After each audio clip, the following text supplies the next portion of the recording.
Hello, everyone. Welcome to this session. My name is Ellie, and I'm going to be introducing the speakers to you and moderating the questions. And without any further ado, I'm going to introduce the first speaker, who is Arash from Smartalpha.AI, and he'll be speaking on a biophysically inspired learning algorithm for deep neural networks. With that, handing over to you, Arash. Hello, everyone. Thank you for your participation, and I would like to thank the organizers for giving this amazing opportunity. I'm going to start my talk by the inspiration of why we need a biologically plausible learning algorithm.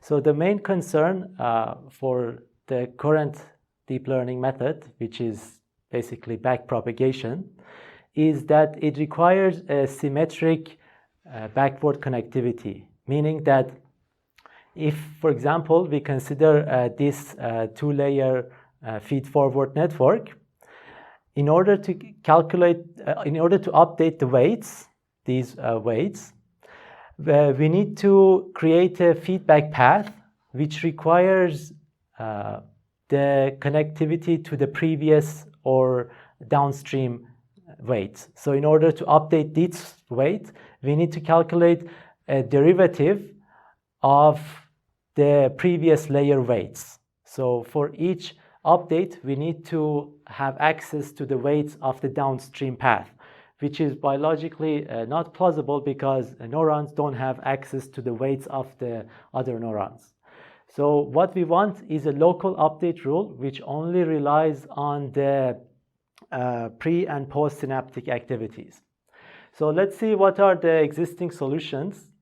So the main strategy is to have a separate feedback path, and one of the main ideology for doing this is target propagation, which is the main topic of the next talk, which I'm looking forward to it. So I won't go into much detail of it. I would let Alexandra to introduce that further. But what I like to introduce and elaborate is the feedback alignment concept, which is very similar to backpropagation, except that it uses random weights or random synaptic activities or random synaptic weights to update the feed-forward network. And it actually shows that it gives very good learning signal and can solve small tasks like MNIST dataset. But the problem with this approach is that it's a random synaptic weight, and the network path becomes suboptimal. So what I like to do is to optimize this network or optimize this feedback network, and I'll be testing on VGG models on a simple classification. So this is how a standard VGG model is defined. This is the architecture for the ImageNet model. So I need to modify it to make it work with the datasets that I've chosen. I've chosen a 32 by 32 data set. So therefore, I need to change the first layer channel, make it a grayscale input. And also, I added batch normalization to make it train faster. And also, I changed the max poolings to average pooling. I did that because it's more differentiable and it helps the feedback path optimize better. Also, I changed the last layer to make it work with 32 by 32 images. Okay, now how did I define the symmetric feedback model? It is defined symmetrically to the VGG model. Previously, it was a VGG 11 model. Now I use the backward connectivity starting from the classifier. So I first give the 10 class input error and then convert it at the end to an image, to a almost 32 by 32 image. So what are the symmetric properties? For example, instead of average pooling, I use upsampling in order to change the resolution back to its original. And then I also need to use batch normalization. This is very important in order to make it generalizable across training, because if we don't normalize, then the errors change too much across training. So we want to normalize the errors, and we use batch normalization. I use 1D and 2D batch normalization for linear and conv 2D layers.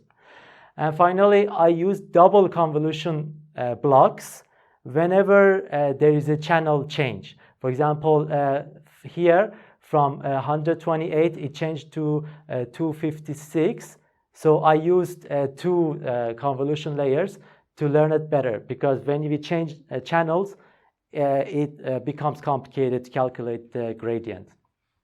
Okay, now which data sets I used? I used three similar data sets, meaning that the input-output dimensions are same.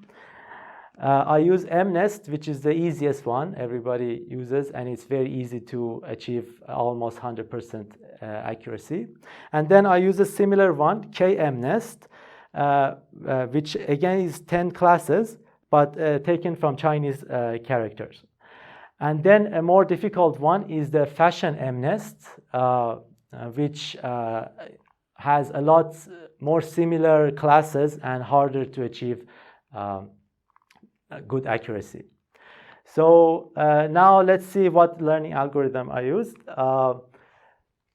So what we are doing with the feedback network is we are estimating the negative of the gradient or the error at each layer. So we are estimating a local error with the feedback network.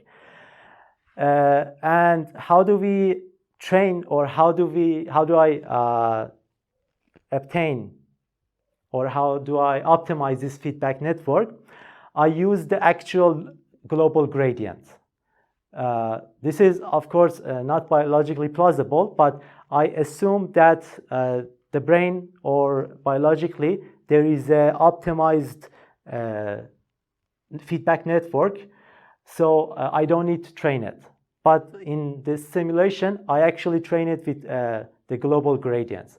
I need this n over 2 because I use the MSE loss, or L2 loss, and in order to match the actual gradients, I need to have n, which is the number of elements at that layer. Okay, then what are the losses? So my intermediate losses, my local losses are, as I said, the MSE loss, the L2 loss. And it's actually normalized 1 over n.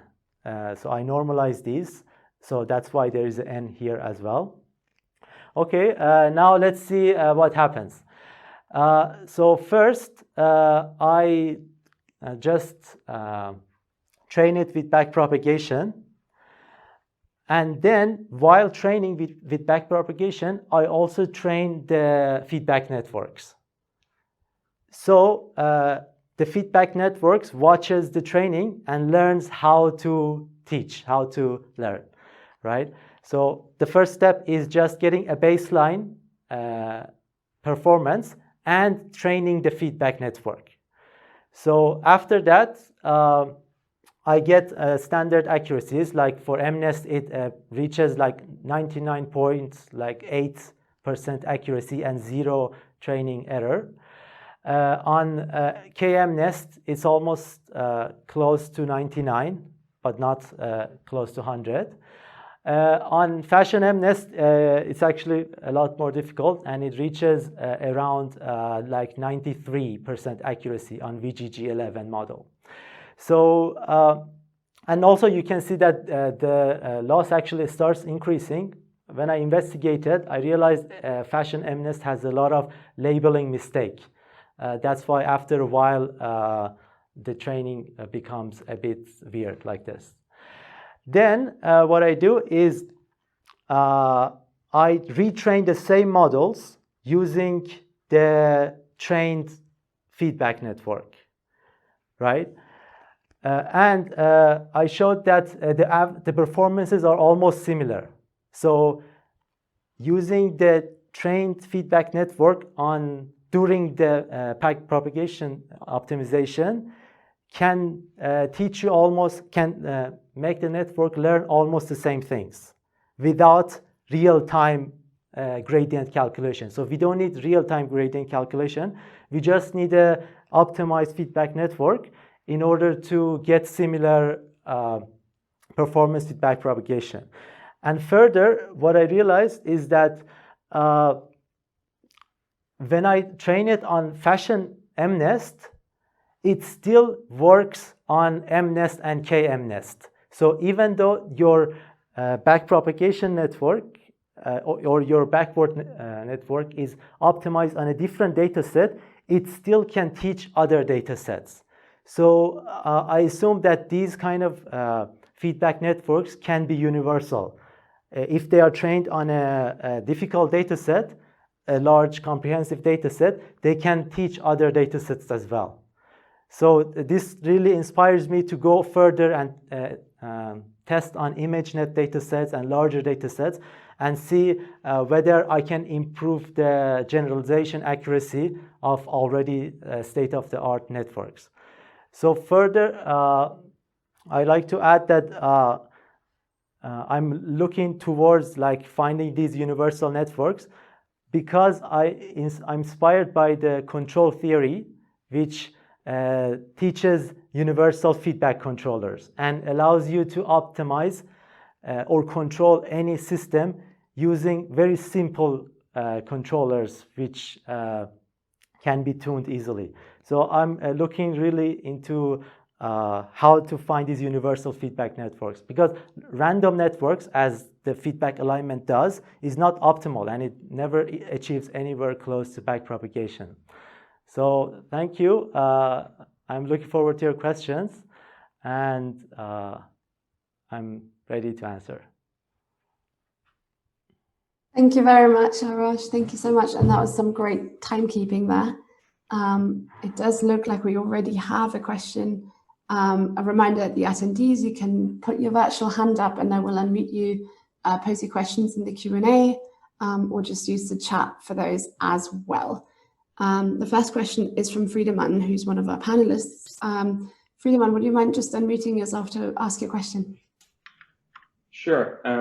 Thanks for the talk. Perhaps you actually answered my question, but I somehow had some connectivity issues in between. So my question is, did you also compare the connectivity you get in the feedback network to a baseline kind of symmetric connectivity you would usually use for backprop? And did you see whether the feedback network aligns towards this, or does it do something else? I didn't do any similarity comparison.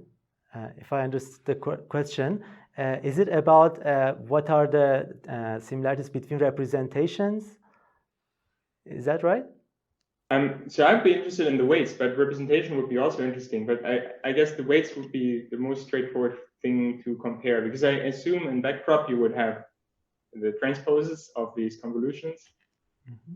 And I guess you could just compare the angle between them, for instance. Mm-hmm. Great. Thank you for the great question. I forgot to mention that the way I kept track of these alignments was calculating the correlation coefficient between the actual gradient and the estimated gradient. So I optimized the feedback path so that the correlations match. Like I always get more than 95% R2 score in each layer because I optimize the feedback path. For example, if I don't use the double convolution, then that drops, that decreases, that kind of matching decreases. So yes, I kind of, in a way, optimized these alignments by playing with the architecture of the feedback network. Is that the question? Yeah, I mean, that answers part of it. It would be great to see whether you actually end up with the transposes in the end in your. Oh, I think that's not possible because I didn't use the transpose convolution in the feedback, because the gradient or the backward function of convolution is actually not convolution, it's transpose convolution.